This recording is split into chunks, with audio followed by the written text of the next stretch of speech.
Ladies and gentlemen, Secretary Mattis will make a statement and then take 2 questions. Yes, ma'am. Well, good afternoon, ladies and gentlemen. I just completed the Defense Ministerial, where I had the opportunity to engage in a bilateral discussions as well with a number of our fellow ministers in there. We all took part in a dinner last night, reaffirming our strong transatlantic bond, and it's as strong as I've ever seen it. I have some experience here in NATO, and I was impressed by how strong the bond is. My intent was to affirm the full U.S. commitment to NATO and to gain an updated appreciation of the situation facing our alliance. The burden-sharing message I delivered was expected, and it was very well received, and I depart confident that the alliance will be unified in meeting today's security challenges. I especially appreciate the leadership of Secretary General Stoltenberg and the clear alignment of our messages, as well as the messages delivered by so many of the unified alliance member nations and their ministers of defense. As I noted yesterday, NATO is the fundamental bedrock for keeping the peace and defending the freedoms we enjoy today. To quote Minister Le Drian of France, NATO is a peerless alliance. It is a manifestation of our principles and shared values, and the U.S. commitment to Article 5 and our mutual defense is rock solid. In our meetings, we discussed in detail the strategic situation facing the alliance. Many allies, including Minister von der Leyen of Germany, recognized 2014 as a watershed year that awakened allies to a new reality. My message to my fellow ministers was simple. NATO arose out of strategic necessity, and NATO must evolve in response to the new strategic reality. Our community of nations is under threat on multiple fronts as the arc of insecurity builds on NATO's periphery and beyond. We thoroughly discussed the increased threats facing our alliance, and unified by the threats to our democracies, I found strong alliance resolve to address these growing threats. Russia's aggressive actions have violated international law and are destabilizing. Terrorism emanating from the Middle East and North Africa is a direct and immediate threat to Europe and to us all. I am mindful of the tragic attacks on our European allies and what they have suffered in Paris, Nice, Berlin, Istanbul, and right here in Brussels, and the list, as you know, goes on. We recognize as well that the imposition of instability has taken on new forms that we must now address, for example, in the cyber domain.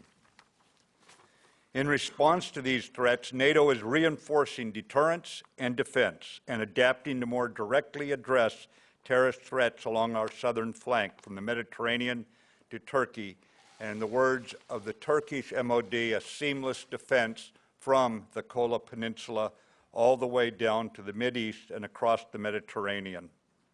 We also met with one of NATO's closest partners, Georgia, and I expressed appreciation and respect for Georgia's contributions and sacrifices on NATO's battlefields in Afghanistan.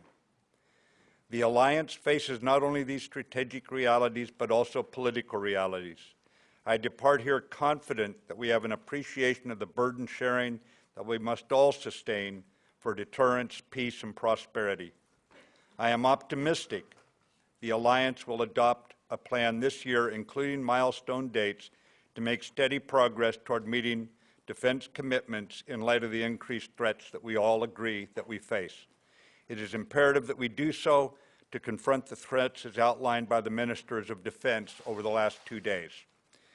Those nations already committing 2% of GDP for defense and the commitments other allies have made to commit the 2% give me the confidence that nothing can shake our unity and our commitment to defend our way of life.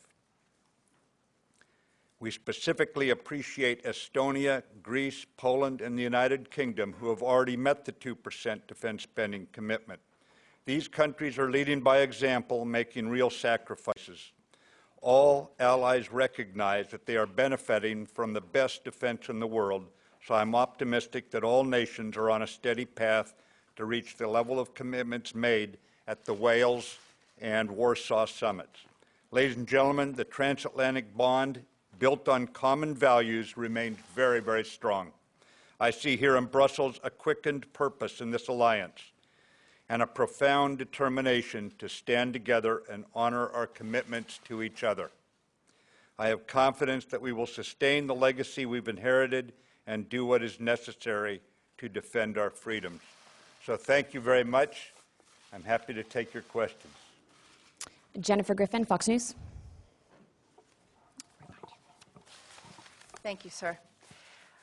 What does Russia need to stop doing in order for the U.S. to work with it? The chairman of the Joint Chiefs is meeting with his Russian counterpart for the first time since Russia invaded Ukraine. Can you trust the Russians? Jennifer, I think the point about Russia is they have to live by international law, just like we expect all mature nations on this planet to do.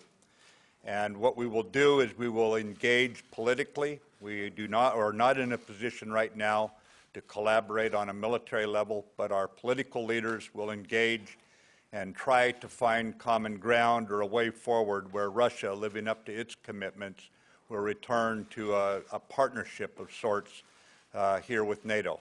But Russia is going to have to prove itself first and live up to the commitments they have made in the Russia-NATO agreement. And just to clarify, do you believe that the Russians interfered in the U.S. elections? Right now, I would just say there's very little doubt that they have either interfered or they have attempted to interfere in a number of elections in the democracies. Okay. Heidi Jensen from Jyllands-Posten. Heidi Jensen, Jyllands-Posten, Denmark.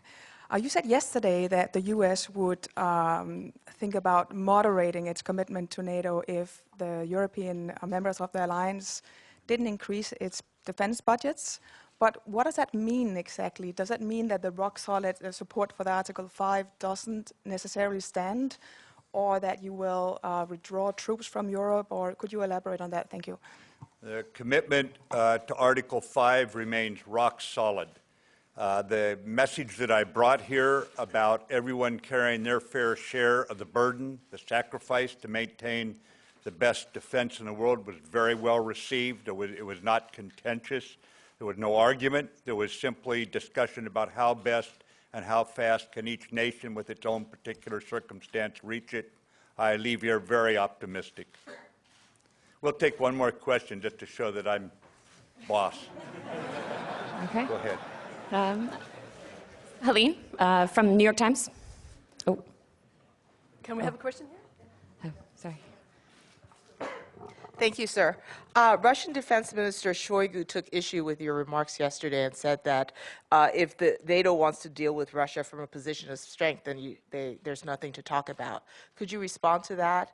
And separately, have you requested help from allies for the counter ISIL fight? And do you think that you need to send additional American troops to Syria?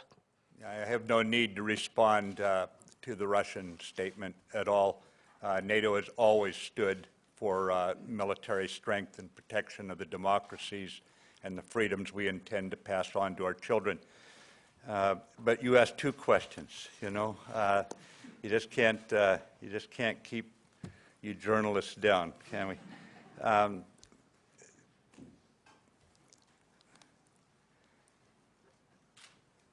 I don't know. I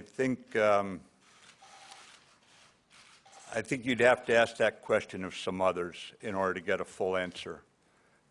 It's just not one that I'd be comfortable answering on my own at this point. Okay.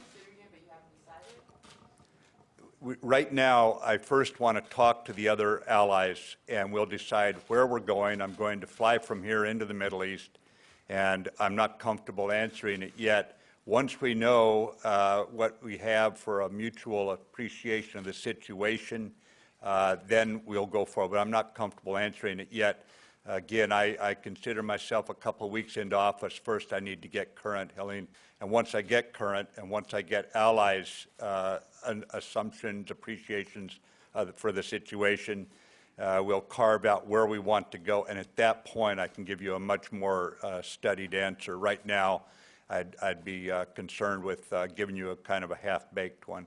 We got to take at least one more non-American now because we've got two Americans. We need to have. Yes, ma'am. The woman in the fourth row, please. Yes, this is from Danish television. Sir, could you please elaborate a little more about the word moderate? Yeah, no, I'd prefer not to, ma'am, because basically that is the headline I do not anticipate ever seeing. By putting it out there, by being very honest among friends, we say this is a burden that we all have to carry equally, and by being persuasive there, we will write our own headlines as a unified alliance that will stand up for each other, and I'm very confident that we will not have to have that. And sometimes you say the things you don't want to have happen so that you head them off. But thank you. Thank you, ladies and gentlemen. I don't think I'm going to get ahead of these ladies here, so I'm going to give up while I'm only somewhat behind. But thank you very much.